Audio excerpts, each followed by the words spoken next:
Te voy a contar. El día después del funeral de mi papá, su familia aprovechó para quitarnos nuestra casa con el pretexto de repartir la herencia. Mi nombre es Miguel y te voy a contar cómo el día después del funeral de mi papá, su propia familia intentó quitarnos nuestra casa con el pretexto de repartir la herencia. Hace un par de años, pocos días después de que mi papá falleció, mi familia y yo fuimos desalojados de la casa donde vivíamos. Fue de un día para otro, sin aviso real y de la peor manera posible. En esa casa vivíamos mis papás, mi hermana y yo, era nuestro hogar, el lugar donde habíamos pasado años de nuestra vida.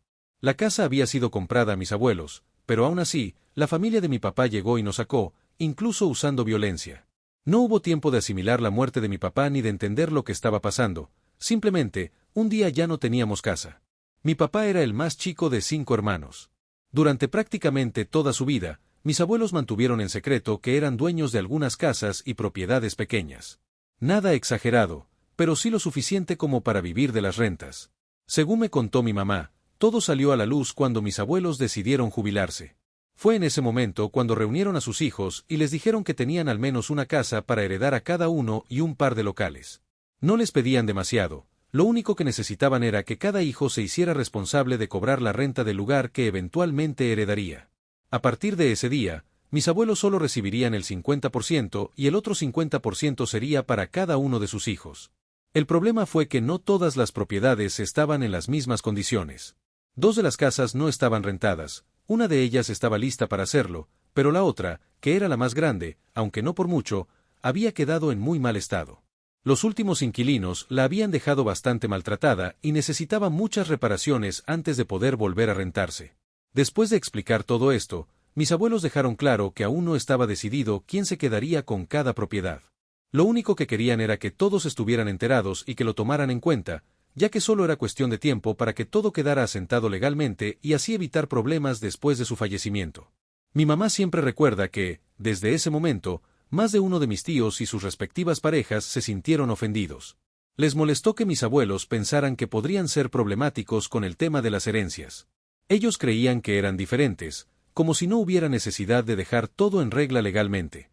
Según mi mamá, era bastante evidente que sí habría problemas, y más porque mis tíos políticos eran quienes más influían, sonsacaban y llenaban de ideas a mis tíos sobre merecer más de lo que les correspondía.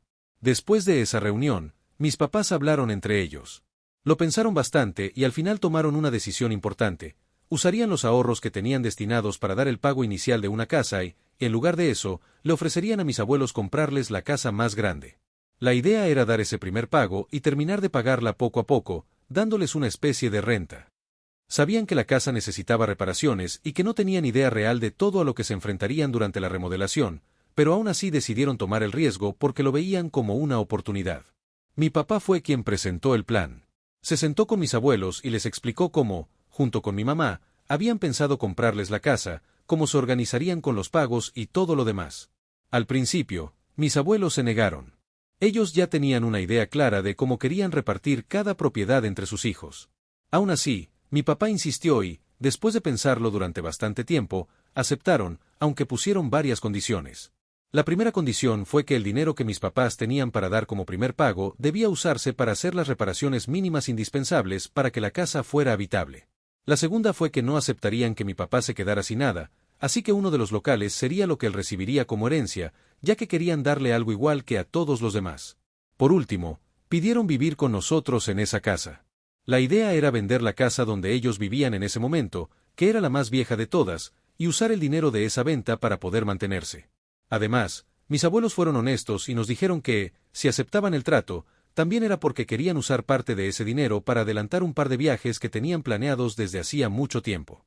Mis papás claramente no se negaron a esas condiciones. Por un lado, mi papá se sentía más tranquilo de tener a mis abuelos viviendo con nosotros, y por el otro, mi mamá siempre se llevó muy bien con ellos. Así fue como lo hicieron. Con el paso de los años, y con mucho esfuerzo y sacrificios, lograron concretar tanto la compra como la remodelación total de la casa. Con el tiempo, no fue sorpresa para nadie que 3 de mis tíos dejarán de entregar el 50% de la renta que se había acordado que darían a mis abuelos. Hace unos 5 años fue cuando mis abuelos fallecieron. Primero murió mi abuela y, pocos días después, mi abuelo no lo soportó y murió también. Tal como mi mamá lo veía venir, empezaron las peleas. Algunos de mis tíos creían merecer lo que otro había heredado o sentían que lo que se había repartido no era justo.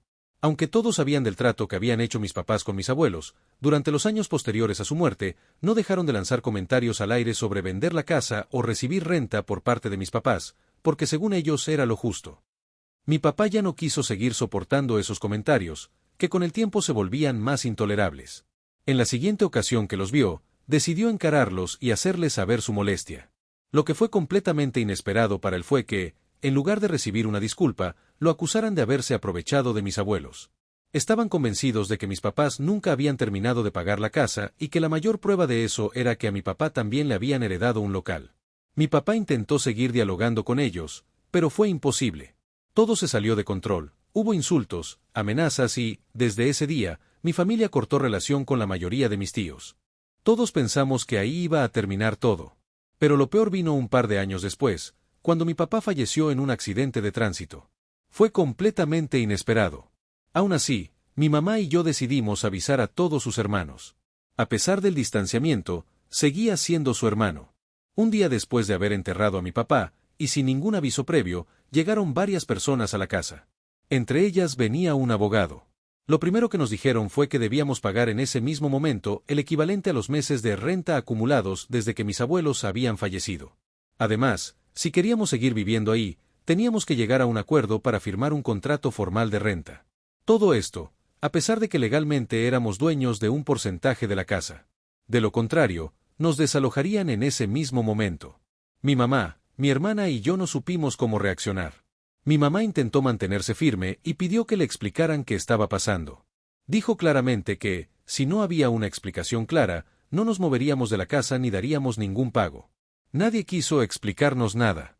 Todo quedó en amenazas y exigencias. Unos minutos después llegaron algunos de mis tíos, y ahí fue cuando todo empeoró. Empezaron los gritos, hubo empujones y la situación se volvió muy tensa.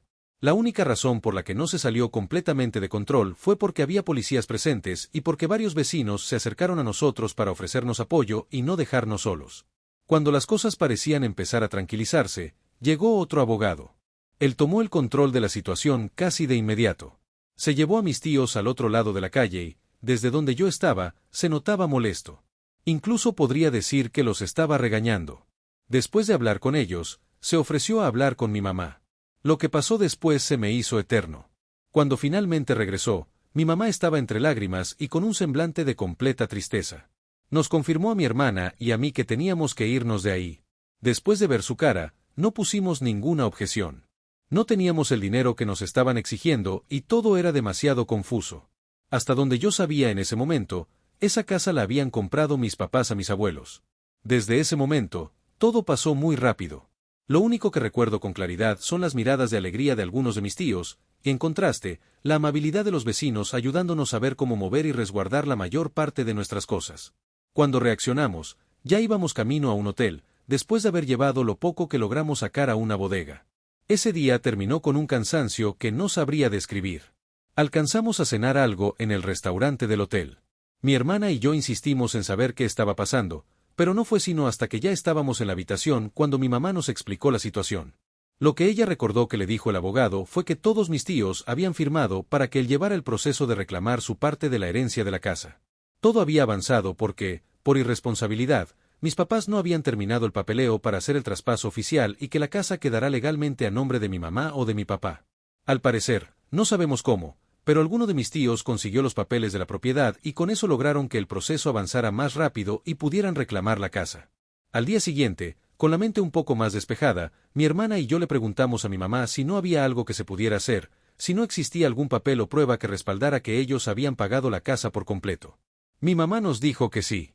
Gracias a que mis abuelos siempre fueron muy precavidos, todo lo hacían por escrito, sin importar de quién se tratara. Habían hecho que tanto mi papá como mi mamá firmaran un preacuerdo, comprobantes de pago y, finalmente, un documento que confirmaba la compra total de la casa. El problema era que mi papá, antes de fallecer, se había llevado esos papeles. Su intención era investigar qué se podía hacer para obtener nuevas escrituras, ya que las originales se habían perdido cuando mis abuelos se mudaron. Quería evitar justamente que mis tíos hicieran lo que terminaron haciendo. Mi mamá no sabía dónde estaban esos documentos, lo único de lo que estaba completamente segura era que nunca los regresó a la casa. Como no teníamos ninguna prueba que nos respaldara en ese momento, decidimos que la mejor opción era intentar negociar con ellos. Fuimos a la casa de uno de mis tíos y nos recibieron solo 3 de ellos, junto con sus respectivas parejas. Todo se descontroló muy rápido.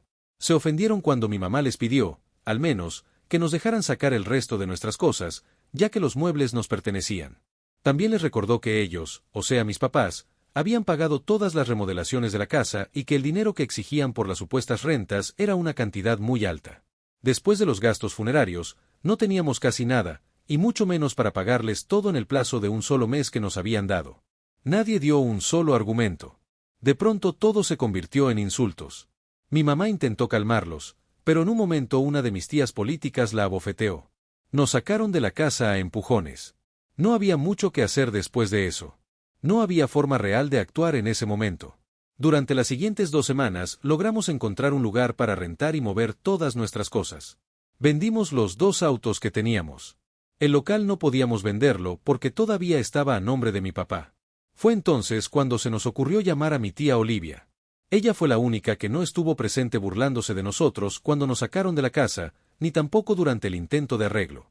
Se sorprendió al enterarse de todo lo que estaba pasando. Ella sí había firmado algunos papeles, pero le dijeron que eran para que uno de ellos pudiera poner a su nombre la propiedad que había heredado de mis abuelos. Mi tía investigó cómo estaba la situación y, aunque intentó frenar que nos quitaran la casa y que nos cobraran esa cantidad de dinero, no pudo hacer mucho. También terminó discutiendo con ellos. Lo único que podía hacer en ese punto era reducir el dinero que nos estaban exigiendo. Para eso, ella tendría que firmar que renunciaba a ese dinero y que nos cedía su parte de la casa. Nos asesoramos con un abogado y, después de que mi tía Olivia firmó cediéndonos su parte de la casa, legalmente pasamos a ser los propietarios con mayor porcentaje. Eso significaba que, en teoría, nosotros podíamos decidir qué se haría con la casa. Sin embargo, eso no nos libraba de pagar el dinero de las rentas que, según ellos, les correspondía a mis otros tíos. Lo que no esperábamos fue que, en medio de la desesperación y al ver que todo parecía perdido, mi tío Juan les comprara sus partes a los otros 2 hermanos. Con eso, él pasó a convertirse en la persona con el mayor porcentaje de la casa. Ya no había mucho que hacer. No había forma de volver a vivir ahí. Incluso decidimos aceptar la propuesta de Juan y venderle el resto de la casa. La idea era usar ese dinero para pagar la deuda y tener algo con que comprar los muebles del lugar que estábamos rentando. Acordamos el precio y la fecha de la firma. Ahora sí, ya no había más que hacer. Días antes de la firma, llegó una noticia inesperada. Nos visitó un hombre que se presentó como Ernesto, un gran amigo del trabajo de mi papá y su esposa. Mi mamá no lo conocía en persona, pero sabía perfectamente quién era, porque mi papá le había hablado mucho de él.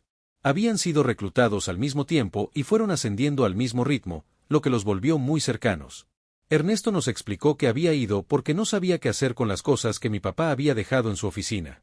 Como era su amigo más cercano, él se ofreció a recogerlas y entregárnoslas.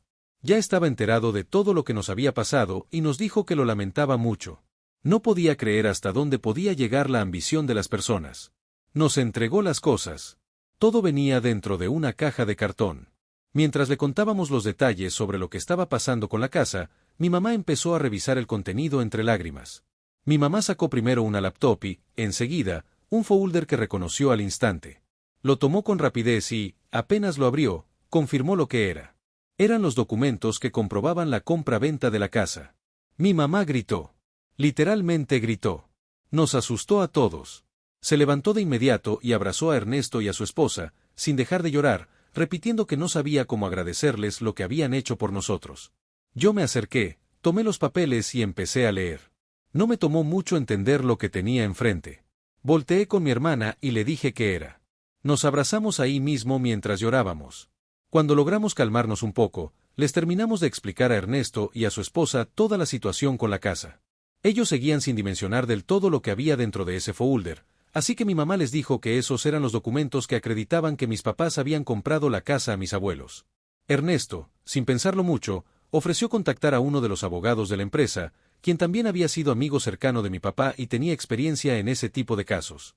Nos dijo que era muy probable que aceptara ayudarnos. Aceptamos su ayuda. No le dijimos nada a nadie más y dejamos que llegara el día de la cita que ya teníamos pactada con mi tío Juan para venderle nuestra parte de la casa. Llegamos solos, mi mamá, mi hermana y yo. Ahí estaban mi tío Juan y su abogado. Antes de comenzar la reunión, les hicimos saber que estábamos esperando a alguien más. Mi tío se mostró confundido y preguntó a quién más podríamos estar esperando. Minutos después llegó y se presentó como el abogado de nuestra familia. En cuanto lo vio, mi tío se alteró. Dijo que no entendía para qué necesitábamos un abogado si lo que íbamos a hacer no era gran cosa, que solo era cuestión de firmar y que él nos pagaría. El abogado lo interrumpió. Sacó unos papeles y los puso sobre la mesa. El abogado de Juan los tomó de inmediato. Después de revisarlos unos momentos, le dijo que esos documentos eran el acuerdo legal, los comprobantes y la acreditación del pago total de la casa. También le confirmó que estaban correctamente firmados por sus propios padres, mis abuelos. La expresión de mi tío Juan cambió por completo. Pasó a una ira total. Le arrebató los documentos a su abogado, los rompió y gritó que ahora ya no teníamos nada. Entre risas, dijo que no nos quedaba más que firmar y aceptar el dinero. Todos lo miramos con incredulidad. Entonces nuestro abogado soltó una breve risa. Yo, mi mamá y mi hermana lo seguimos. Juan preguntó de qué nos reíamos. El abogado respondió que esos papeles solo eran copias. Después nos dijo que ya no teníamos nada más que hacer ahí y que debíamos volver a tomar posesión de nuestra casa lo antes posible. Nos levantamos y, antes de irnos, el abogado le dijo que esperara noticias nuestras pronto, porque tendría que pagar los gastos que había generado al sacarnos de nuestra casa y una indemnización por los daños causados. Salimos de ahí pensando que, por fin, íbamos a recuperar lo que siempre nos había pertenecido. Ese mismo día le mandamos mensaje a uno de los vecinos para preguntarle si ya había alguien viviendo en la casa. Pensamos que probablemente ya la habían rentado. Nos confirmó que sí. Cuando todo estuvo listo, el abogado se encargó de llevar la notificación a los inquilinos, informándoles que la casa pertenecía a otra persona y que se tomaría posesión de ella. Después nos contó que fue recibido por una mujer y le explicó la situación, dándoles un plazo de hasta un mes para desalojar. Lo que no esperaba era que, de pronto, Juan saliera de la casa y, sin previo aviso, se lanzara contra él para golpearlo. Juan logró conectarle un golpe y tuvo que retirarse del lugar. Cuando nos contó lo que había pasado, mi mamá tomó una decisión fría, pero quizá justa, hacer exactamente lo mismo que ellos nos habían hecho y desalojarlos lo antes posible. El abogado se movió rápido y solicitó el desalojo con apoyo policial, por si la situación se complicaba. Para evitar malos entendidos, decidimos que ninguno asistiría al desalojo. 2 días después, el abogado fue quien acudió a concretarlo. Lo que nos contó fue que, al inicio, se negaron a abrir la puerta. Incluso intentaron fingir que no había nadie. Cuando se les advirtió que se usaría la fuerza para abrir y sacarlos, decidieron abrir. Esta vez, al ver a los policías, Juan se controló un poco más, aunque su frustración y enojo eran evidentes. Intentó negociar, ofreció pagar el valor total de la casa, pero ya no era posible en ese punto. En algún momento, Juan le marcó a mi mamá para ofrecerle lo mismo, comprarle la casa. La respuesta era obvia. No había forma de ponerle precio a un lugar lleno de recuerdos de su esposo y del papá de sus hijos. El abogado nos contó que, al verse acorralado, Juan empezó a alterarse de nuevo. Insultó a mi mamá y hasta a su propio hermano, mi papá. Estaba tan fuera de control que intentó golpear otra vez al abogado. Por el antecedente, los policías lo sometieron. Todo terminó cuando lo subieron a la patrulla. En ese momento, el abogado aprovechó para mostrarle los documentos sobre un posible acuerdo para no llegar a un proceso legal más largo por los gastos generados, la indemnización que exigiríamos y el pago que tendría que hacerle al propio abogado por haberlo agredido. Finalmente, mi mamá accedió a darles 24 horas más para desalojar la casa. Fue su último y pequeño gesto de amabilidad. Escribo todo esto hoy porque justamente mi mamá recibió el último pago por los daños que nos causó mi tío Juan. No fue mucho dinero, pero tardó casi 2 años en pagarlo por completo. Aún así, con eso se cerró por fin una etapa que nos marcó profundamente. Por cierto, el abogado nunca nos cobró nada. Dijo que lo hacía como un último favor para su amigo, mi papá. No quería terminar esta historia sin agradecer al abogado por ayudarnos cuando más lo necesitábamos, a mi tía Olivia por ser la única que actuó con honestidad, a nuestros vecinos que nos apoyaron cuando nos sacaron de nuestra casa, a Ernesto, el amigo de mi papá, por devolvernos no solo sus cosas, sino también la verdad que casi nos quitan, y a todos los que de una u otra forma estuvieron ahí para nosotros durante ese tiempo. Nunca imaginé que algo así pudiera pasar dentro de una familia, ni que la ambición pudiera llegar tan lejos. Pero también aprendí que, incluso en los peores momentos, siempre aparece gente dispuesta a hacer lo correcto. Y gracias a ellos, al final, recuperamos lo que siempre fue nuestro.